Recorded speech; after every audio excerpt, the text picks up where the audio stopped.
The sun was setting as John climbed to the top of the hill, overlooking the once bustling city below. It was hard to believe that just a few weeks ago, life had been normal. Now, the world was a nightmare. The streets were littered with abandoned cars, crumbling buildings, and the groans of the infected, humanity's last, terrible symphony. John had seen it happen before his eyes. The infection spread faster than anyone could have imagined, reducing entire cities to graveyards in days. No one knew where it had come from or how to stop it. People called it the Dark Plague, and it turned those it infected into mindless, ravenous monsters. They weren't like the zombies from the movies. They were worse. These creatures were fast, driven by an insatiable hunger and a primal rage that made them nearly unstoppable. He still remembered the day it reached his hometown. The panic, the screams, the blood. He had barely escaped with his life, and that was only because he had been persuaded by Dr. Evelyn Carter, a virologist from the World Health Organization, to join her on a desperate mission. She believed she could find a cure, but to do that, they needed answers, and those answers were scattered across the globe. Their first stop was the remote mountains of Alaska, where the infection had reportedly begun. The cold bit into John's skin as they trudged through the snow, their breaths misting in the frigid air. They had heard rumors of a research facility hidden deep within the mountains, one that had been conducting experiments before the outbreak. If there were any clues to be found, they would be there. The journey was treacherous. The roads were blocked by snow and debris, forcing them to travel on foot. At night, the wind howled like a dying animal, and the shadows seemed to shift and move as if something was watching them. John couldn't shake the feeling that they were being followed, but each time he looked back, there was nothing but the endless white. Finally, they reached the facility, or what was left of it. The building was half buried in snow, its windows shattered, and its walls covered in strange black markings. Inside, the air was thick with the smell of decay. They found the bodies of the scientists, twisted and broken, their faces frozen in expressions of unimaginable terror. Whatever had happened here, it had been swift and brutal. As they searched the facility, they found records of the experiments that had been conducted. The scientists had been studying an ancient virus, one that had been frozen in the ice for thousands of years. They had hoped to unlock its secrets, but instead, they had unleashed a nightmare. The virus had mutated, becoming something far more deadly than anyone had anticipated. It had turned its hosts into carriers, spreading the infection with a touch. But there was more. The virus wasn't just mutating, it was evolving. It was learning, adapting, becoming stronger with each new host, and it was spreading faster than anyone could have imagined. The records spoke of the Hive, a central consciousness that was controlling the infected, guiding them like a single malevolent mind. They had to get this information back to the others, but as they prepared to leave, they heard a sound, faint at first, but growing louder, a low guttural growl that sent chills down John's spine. They weren't alone. The infected had found them. Escaping the facility was a blur of terror and adrenaline. John and Evelyn barely made it out, the creatures snapping at their heels.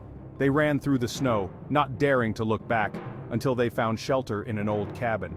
There, they barricaded the doors and windows, hoping it would be enough to keep the monsters out. That night, as the wind howled outside, John couldn't sleep. He could still hear the growls and scratches at the walls.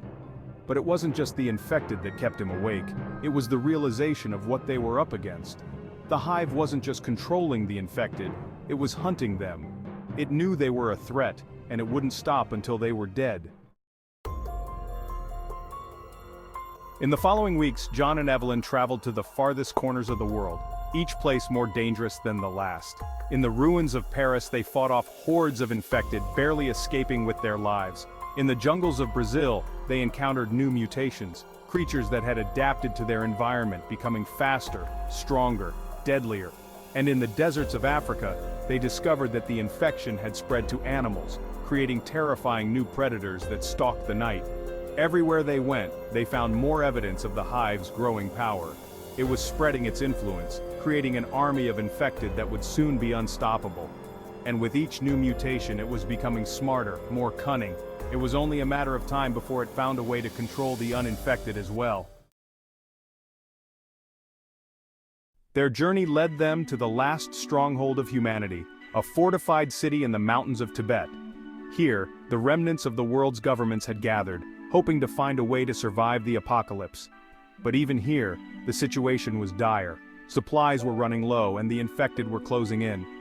Dr. Evelyn worked tirelessly, analyzing the data they had collected, searching for a way to stop the Hive. But as the days passed, it became clear that they were running out of time. The Hive was already at the city's gates, its army of infected ready to strike.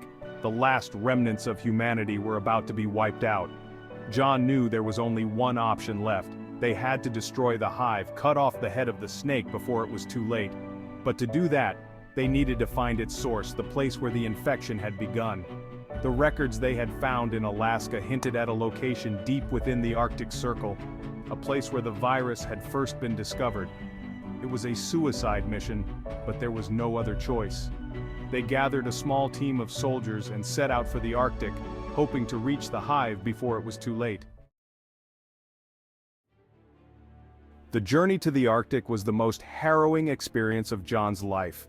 The cold was unbearable, the darkness oppressive, and all the while they were hunted by the infected, who seemed to know exactly where they were going. When they finally reached the source, they found a massive underground cavern filled with strange, pulsating growths. In the center of the cavern was the Hive, a writhing mass of flesh and bone pulsing with a sickly green light. It was alive, and it was aware of their presence. The battle that followed was a nightmare. The Hive's minions attacked in waves, their screams echoing through the cavern. But John and his team fought with everything they had, knowing that this was their only chance. As the Hive shrieked and writhed, Evelyn managed to plant the explosives they had brought with them.